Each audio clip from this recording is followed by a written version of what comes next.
Buenas noches.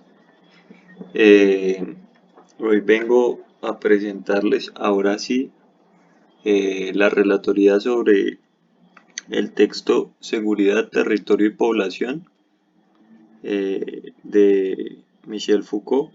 Este es uno de los 13 volúmenes que hay sobre los textos o los cursos dictados por Michel Foucault en el Collège de France. Eh, Esta vez pues trata sobre los tópicos de seguridad, territorio y población y digamos uno de los puntos centrales del texto es el concepto de soberanía, es decir, la relación que existe entre un soberano, sus súbditos, las cosas que gobierna, el territorio que gobierna y por ende pues también con súbditos se entiende eh, como población, ¿no? Bueno,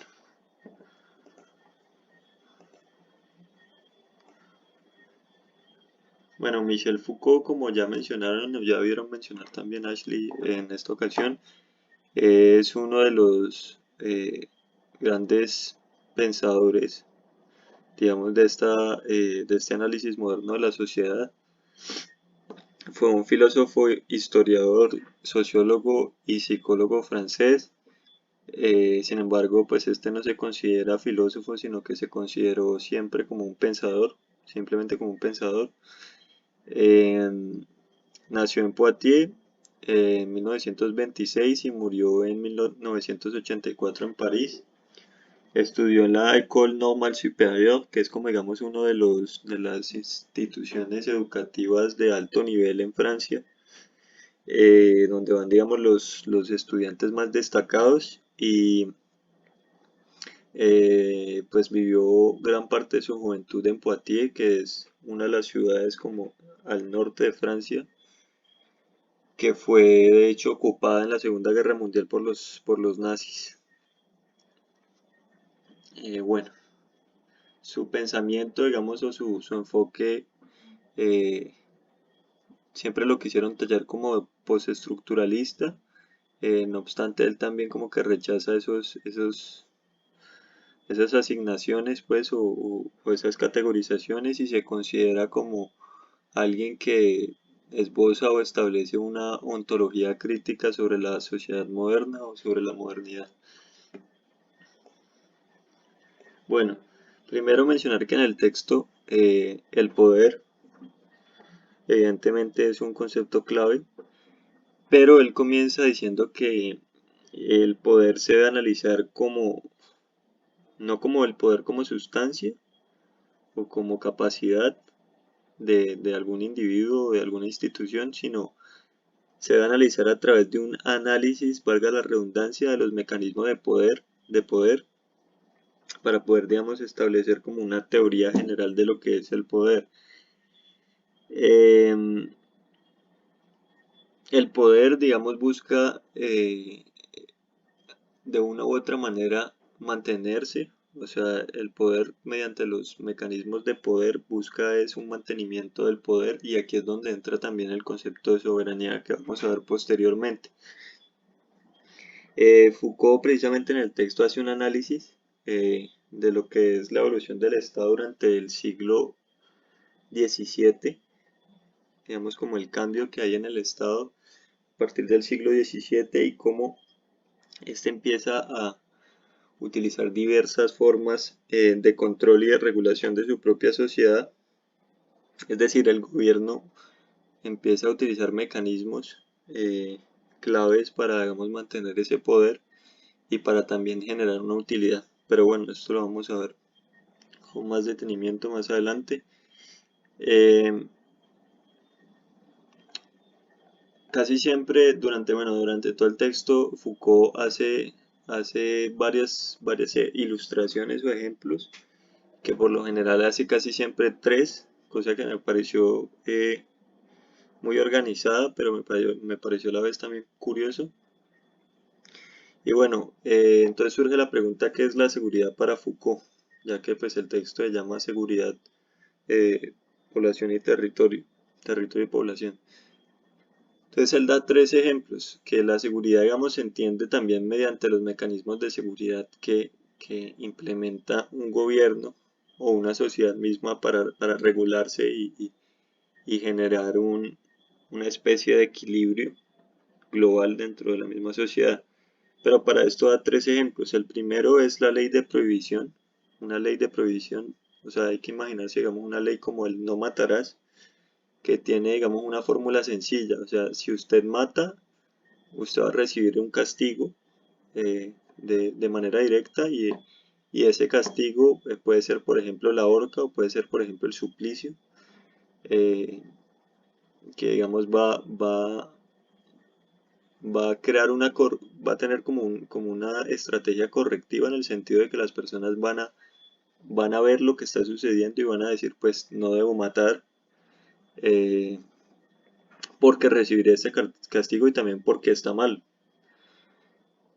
Por otro lado está como la evolución de esta ley de prohibición, que es una ley de prohibición igual a la anterior, pero esta vez con un sistema de vigilancia y prevención, perdón. Em, Esta vez tiene, digamos, un sistema de vigilancia, de advertencia y un control también previo a que suceda cualquier tipo de crimen o delito. Aparte de eso, también tiene un sistema como en ahí de encarcelamiento o de un sistema penitenciario, pues que busca, eh, tiene también como la intención de corregir a aquel que incurre en un delito y aparte de eso también, pues dar una forma de castigo que tiene como fin, como finalidad controlar, pero también una finalidad correctiva del individuo.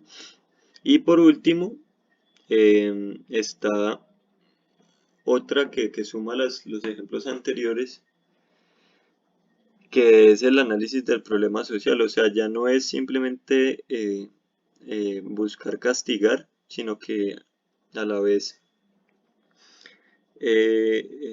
suma todo lo anterior, pero a la vez empieza a hacer un análisis pues qué tan conveniente es precisamente tener todo lo anterior y qué es lo que puede favorecer más a que el problema social, digamos, de la delincuencia disminuya.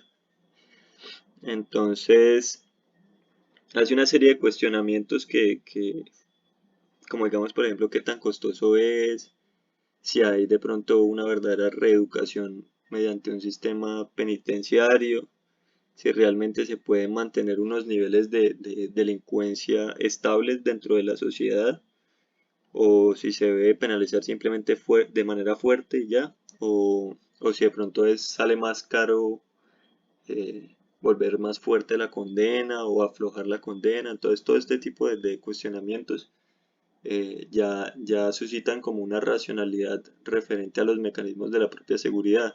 Entonces el Estado ya se empieza a preguntar si qué le conviene más a la sociedad y qué le conviene más al Estado para mantener como su poder y su control. Bueno, ahora los mecanismos de seguridad. Pues él define los mecanismos de seguridad como un conjunto de normas, leyes y tácticas que buscan dar un cobijo legítimo a la población. Em, Esto quiere decir, digamos, que precisamente estos mecanismos de seguridad intentan mantener como un equilibrio dentro de la sociedad y un orden.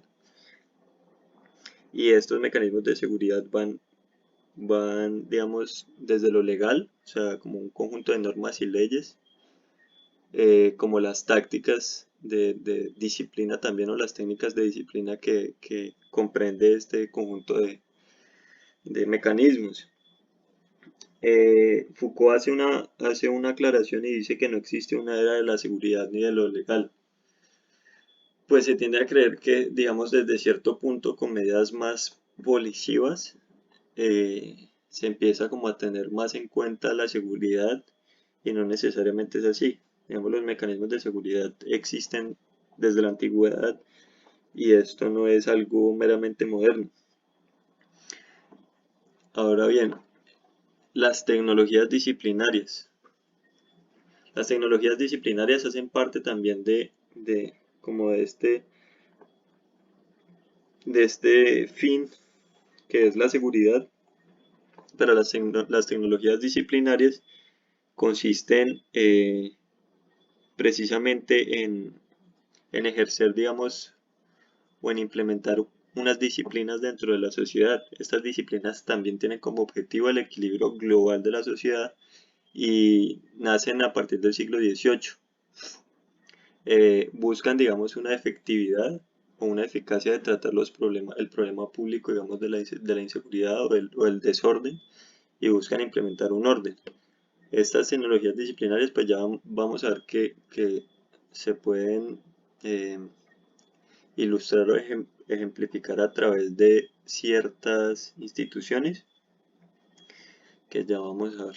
Bueno, la historia de las tecnologías disciplinarias, aquí me equivoqué, no es tecnologías disciplinarias, sino técnicas disciplinarias. Y es que eh, Foucault hace una aclaración y habla de que la historia de las técnicas disciplinarias también es precisamente eh, antigua.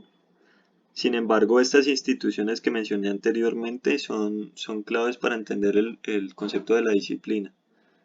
Por un lado, digamos, está el ejército o los cantones militares que buscan, digamos, dar una disciplina militar eh, que de hecho favorece al Estado porque le da una fuerza o un brazo armado al Estado que permite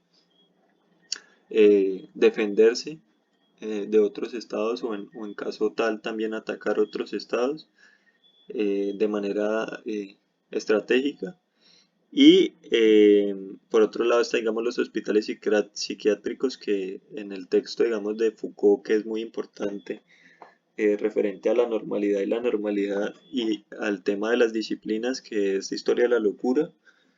eh, este busca, digamos, como establecer un orden también en referente a los comportamientos saludables desde un punto de vista mental y busca establecer, digamos, una división entre lo normal y lo anormal, cosa que antes pues era considerada como un tema referente a lo espiritual, ahora empieza digamos, a ser parte del tema de la salud y de la salud mental más específicamente.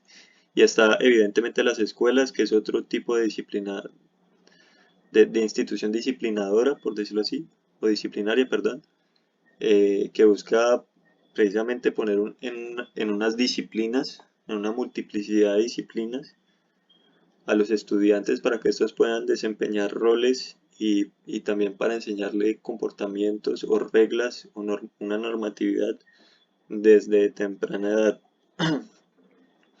Ahora bien, referente también a las tecnologías disciplinarias, Foucault vuelve a poner otra vez tres ejemplos. Esta vez es la lepra, la peste y la viruela. Eh, la primera es la lepra y hace como una ley de división. Es simple, el que tiene lepra es contagioso, entonces hay que separarlo completamente de la población, como es el caso, digamos, de los leprosos en la Edad Media, y que, digamos, tenía un conjunto de leyes o reglamentos que permitían que se diera esa división. Por otro lado está la peste, que esta vez busca implementar la disciplina, pero tiene en cuenta como, o sea, hace como en- encuadra unas regiones y dentro de esas regiones pone la disciplina, por ejemplo, de que hay unas reglas que determinan cuándo una persona puede salir, cuándo una persona debe quedarse, cuáles son las horas de salir, algo parecido, digamos, a lo que está pasando actualmente con la pandemia, qué tipo de alimentación debe tener, que no debe tener contacto con los demás y hay como un sistema de disciplina que cubre precisamente la sociedad y que el Estado es el que lo implementa. ¿Para qué? Para evitar que el desastre, digamos, social. Y por último está la viruela, que es que el problema ya no busca imponer simplemente la disciplina, sino que busca también desde un punto de vista racional hacer un conteo de las personas que están contagiadas, cuáles son los promedios de personas contagiadas, más o menos a qué edad se contagian, eh, qué riesgos hay, por ejemplo, en la vacuna y qué riesgos también hay o sea, todo lo empieza a contemplar. Entonces uno ve el paralelo entre estos tres ejemplos y los otros tres ejemplos. Los tres ejemplos pasados, primero una ley que cercenaba al que cometía un delito, el segundo era todo un sistema que buscaba, digamos, dar cobijo a lo primero, y lo último es toda una racionalización respecto al problema que está sucediendo. Entonces, precisamente las tecnologías disciplinarias buscan mantener en orden el problema en este caso, el problema de la salud, pero todo problema digamos, desafíe la estabilidad de la propia sociedad y de las normas dentro de la sociedad. Ahora bien, después, dentro del hilo argumentativo que tiene Foucault en esta clase, después de pasar de los mecanismos de seguridad, de las técnicas de, de disciplinares, perdón, y las tecnologías disciplinarias también, dice que el análisis comienza a girar en torno a cómo la sociedad empieza a adoptar, bueno, cómo el gobierno empieza a implementar, o el Estado, después del siglo XVIII, empieza a implementar toda una multiplicidad de disciplinas para gobernar bien y para aprovechar el territorio y para también controlar la circulación que se da dentro del territorio mismo. Eh, de manera, digamos, a poder tener un equilibrio y avanzar y no perder territorio, eh, defenderse de los demás, de los demás estados europeos, pero cosa que ya vamos a ver ahorita. Y es aquí donde precisamente en toda esta cuestión de mantener un orden dentro de la sociedad por parte del gobierno, que él empieza a unir lo anterior con el ejemplo del príncipe de Maquiavelo. Entonces aquí es donde la relación de soberano y súbditos y soberano y de territorio se hace precisamente estrecha. Bueno, quise poner esta frase porque me pareció de hecho también apropiada, referente al tema del gobierno y referente al tema del engaño. Los hombres son tan simples y se sujetan a la necesidad en tanto grado que el que engaña con arte, haya siempre gente que se deja engañar.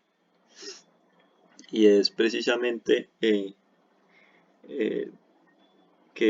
bueno, eso ya es una crítica personal, pero es precisamente el hecho de lograr engañar a una población y lograr hacer súbdita a una población en el sentido de someterla e incluso, digamos, llenarla pues,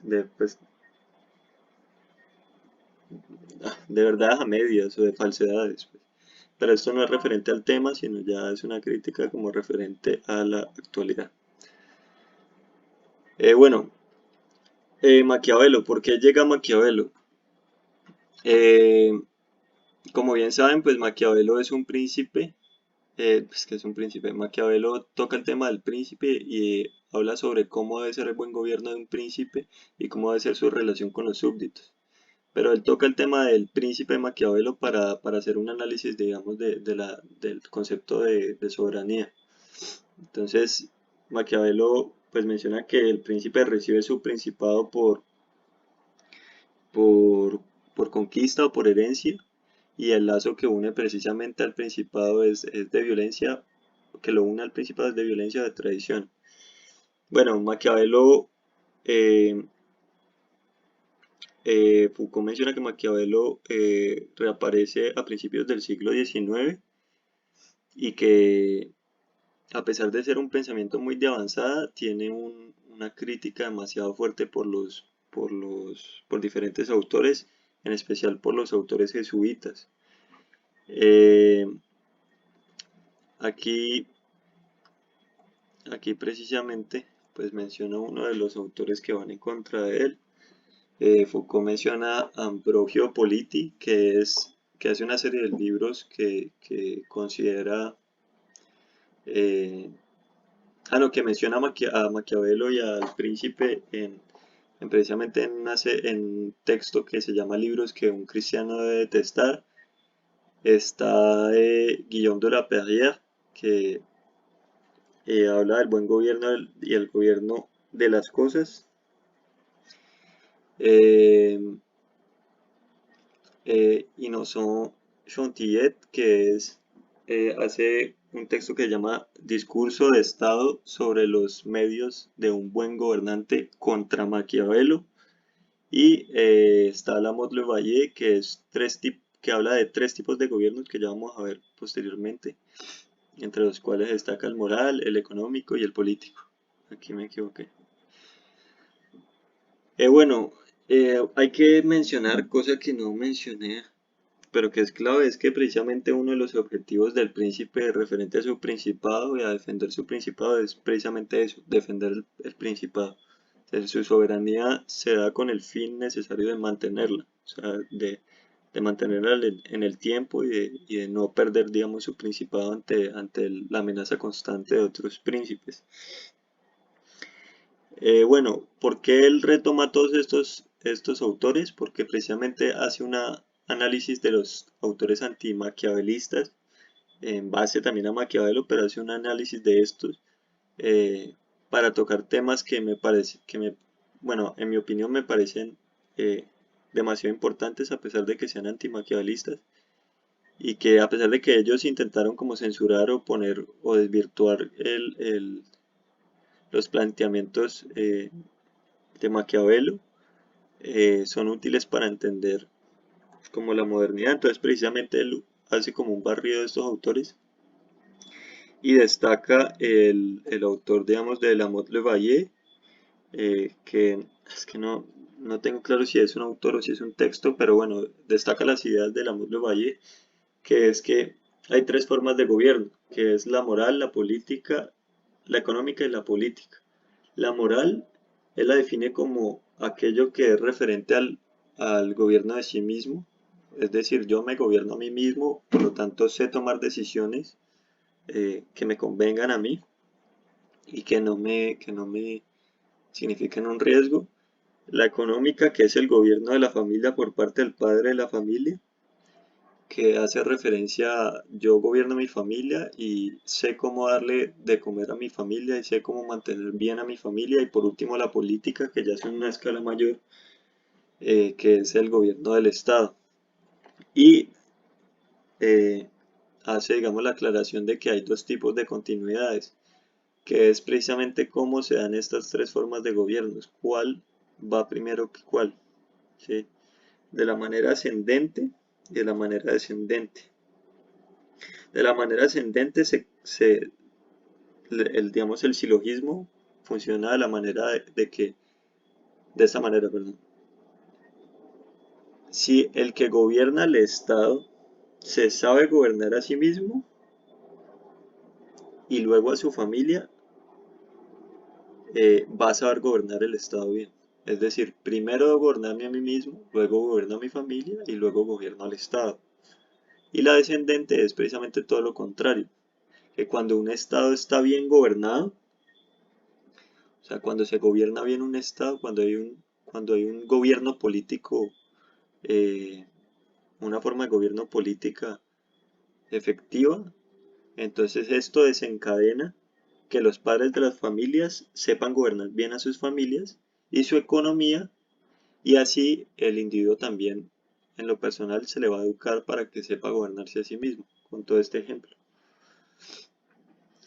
Esto me pareció interesante porque precisamente hace el análisis de los micropoderes y tiene en cuenta como dos perspectivas, no necesariamente ve las cosas lineales, sino que tiene en cuenta las dos perspectivas, tanto de arriba para abajo, como del Estado hacia el individuo y del individuo hacia el Estado. Eh, Ahora, entonces surge la pregunta dentro de también este hilo conductor de la argumentación de Foucault y es cómo hacer para que el gobernante pueda gobernar el Estado tan bien como puede gobernarse una familia. Entonces, Foucault dice que antes del siglo XVIII, el arte de gobernar estuvo completamente bloqueado y no pudo ser virtuoso. En tanto que, digamos, surgieron diferentes razones históricas que, que truncaron, digamos, el proceso de una racionalización del Estado y un buen gobierno del Estado. Eh, bueno, se me olvidó mencionar algo y es que antes de esto, precisamente en este tema de lo ascendente y lo descendente, se, se tiene en cuenta como la instrucción o la necesidad de la pedagogía del soberano. O sea, el soberano debe ser instruido, debe haber una racionalidad propia dentro del soberano para que éste pueda, digamos, desencadenar este efecto positivo tanto en las familias como en los individuos o en la población. El hecho de que el soberano sea instruido, precisamente el príncipe sea instruido, permite que éste sepa gobernar económicamente su, su, su principado y sepa aprovechar también el territorio y sepa cuidar de su población. Ahora, la continuidad ascendente hace referencia Foucault menciona que hace referencia al príncipe como tal, o sea, el que gobierna bien y que después, el que gobierna, o sea, el príncipe, la instrucción del príncipe como que se sabe gobernar a sí mismo, que luego sabe gobernar a su familia y por último sabe gobernar bien un estado. Y la descendente por ejemplo, hace referencia, si no me equivoco, es a la policía, precisamente el- el hecho de mantener vigilado desde el Estado y, y- y precisamente mantener esa continuidad descendente, o sea, es como la pieza aquí clave que puede describir este tipo de continuidad es la policía. O sea, la policía permite que se regule todo y que de acuerdo al Estado que sabe bien gobernar, los demás puedan mantenerse como a raya de la normalidad y de lo que está bien y de lo que está mal. Ahora bien, bueno, ¿por qué no pudo ser virtuoso antes del siglo XVIII? Por razones históricas, el gobierno de los países europeos. Y es precisamente la guerra de los 30 años, los motines urbanos, la crisis financiera y la crisis de los artículos de subsistencia que cargó de deuda a toda la política de las monarquías occidentales a finales del siglo XVII. Esto, digamos, eh, Wallerstein, Wallerstein precisamente lo menciona, se puede hacer, digamos, una alusión a él. ¿Cómo se produce el desbloqueo del arte de gobernar? Es otra pregunta que menciona Foucault en el texto, que la quise poner en esta relatoría, y es que existen, también así como existen en el bloqueo existen factores que precisamente desbloquean el arte de gobernar, y esto se da, hay que hacer la aclaración, y se da en un contexto de mercantilismo. O sea, gracias al mercantilismo, según Foucault, es que precisamente el Estado se vuelve más grueso, se vuelve más grande y empieza a adoptar como una racionalidad misma, que es lo que se denomina como raison d'etat. Y es precisamente el recentramiento de la economía que ya no hace necesariamente parte de la familia. O sea, eh, la familia desaparece como modelo de gobierno, sino que va a aparecer simplemente como un elemento del seno de la población y como relevo del gobierno en caso último, pero ya no es necesariamente los que dominan la economía, sino que es precisamente el Estado. Foucault también hace, digamos, una, eh, una cita de Jean-Jacques Rousseau que dice un verdadero gobierno es un gobierno de lo económico. Eh, Sin embargo, también, digamos, en cuanto a los textos antimaquiavelistas, también hace referencia a otra definición del buen gobierno y es que el gobierno se da como un gobierno de las cosas, no necesariamente de la economía, sino de las cosas y de la relación de la población con esas cosas. Pone un ejemplo de Holanda, digamos el paralelo entre Holanda y Rusia, dice que en esa época Holanda era, digamos, un país muy próspero y Rusia era un país como en detrimento y pues por más de que Rusia tuviera un vasto territorio, eso no significaba que iba a ser más rica, sino que es precisamente el buen gobierno de las cosas lo que permite la riqueza de los países. Entonces, bien, ¿cómo se produce el desbloqueo del arte de gobernar? Precisamente con la ciencia del gobierno, el recentramiento de la economía, el problema de la población y todo este tipo de como todo este tipo de mecanismos de seguridad que también permiten que el gobierno tenga efectividad, o sea, que pueda ejercer un control y sacar utilidad de eso. Digamos, también menciona que los elementos disciplinarios, perdón, las tecnologías disciplinarias buscan también implementar una disciplina en, bueno, una multiplicidad de disciplinas, pero entre esas se destaca, digamos, la disciplina militar, que la disciplina militar permite que el Estado tenga un brazo armado consolidado y fuerte. Y esto se da también en aras de una racionalización del Estado que permite que este Estado vaya a competir con los demás estados y la soberanía se mantenga o el poder se mantenga. Bueno, el recentramiento de la economía es algo que te quería mencionar también, es que ese recentramiento de la economía se da en buena medida porque la misma población logra recentrar la noción de economía. O sea, el Estado o el gobierno descubre que la población tiene sus propias regularidades y, y digamos, dentro de esta estadística que se da por el problema de la población, o sea, el Estado busca entender la población, estudiar la población, que empieza, digamos, a recentrar la economía y empieza, digamos, a hacer un gobierno económico, como lo menciona Jean-Jacques Rousseau y que Foucault lo cita.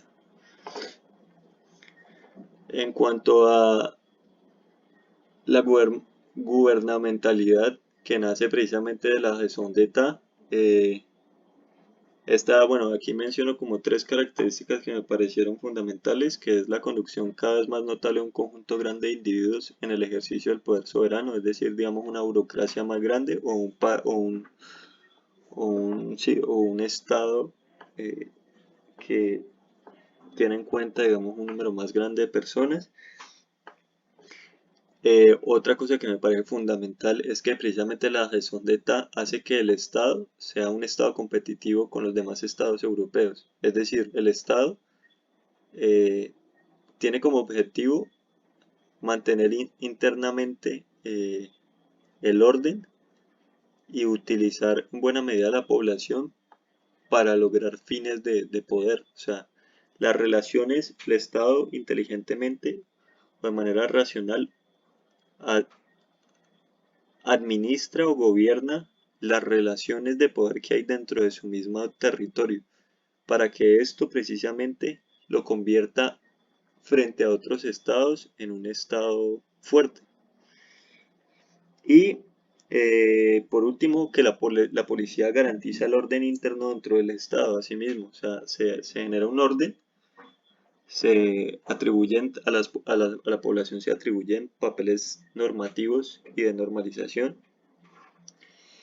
y con esto, digamos, se busca tener un equilibrio global de la sociedad.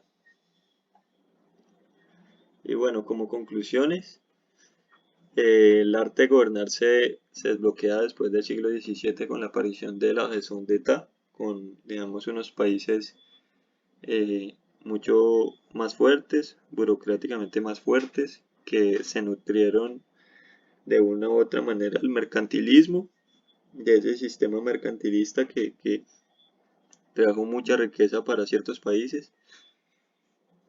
Foucault, lo que me parece, digamos, demasiado valioso de la relatoría, bueno, del texto, y que lo menciona aquí en la relatoría, es que Foucault establece un análisis que tiene en cuenta, o sea, referente a la teoría de las relaciones internacionales, lo que me parece a mí muy, muy valioso es que tiene en cuenta tiene en cuenta lo interno, pero no solo lo interno, sino las relaciones micro, o sea, el individuo como tal, y cómo éste se va configurando, eh, o cómo estas relaciones se van configurando a punto de generar algo macro, ¿sí? O de solicitar que exista algo macro como lo es un buen gobierno para, digamos, tener presencia en el panorama internacional, digamos, por medio de un Estado fuerte. Un ejemplo de esto son lo que ya mencioné de las continuidades, la continuidad descendente que hace referencia a la policía y la continuidad ascendente que hace referencia al príncipe o al buen manejo del Estado por el príncipe. Y eso me parece a mí, o sea, me parece a mí muy, aunque me parece complejo, me parece muy pertinente. Y es precisamente cómo, gracias a estas relaciones de poder, se logra esas mismas relaciones de poder, los mecanismos de seguridad, las tecnologías disciplinarias, se logra eh, configurar un, un poder ya más grande, un poder mayor, y cómo se hace necesario, digamos, el concepto de soberanía para poder regular toda esta sociedad y todos esta circulación que hay dentro de los territorios. Ahora, otra cosa que es necesario mencionar es precisamente la utilidad del Estado. El Estado también se da cuenta o empieza a analizar, que es una de las cosas que menciona Foucault desde un principio, y es que a partir del siglo XVIII se empieza a ver a la población con otros ojos y se empieza a ver a la población como especie humana, o sea, como especie social, y eso precisamente hace que los gobiernos empiecen a analizar, eh, digamos, de una manera racional y estadísticamente los comportamientos y las regularidades de la misma sociedad para mantener un orden y también para brindarle bienestar a la sociedad.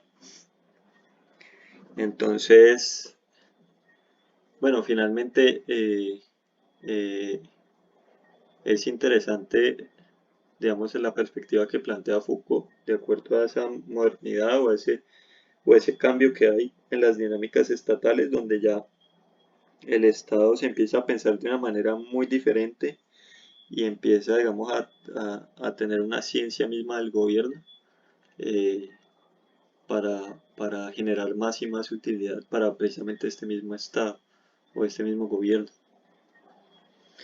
Entonces, pues aquí planteo unas preguntas que me parecieron a mí, eh, pues que no necesariamente van sobre algo específico del texto, sino que pues generan discusión. La primera es, según la visión Foucaultiana, el análisis de los micropoderes es útil para analizar los macropoderes en el sistema internacional. Aquí pues hago la aclaración.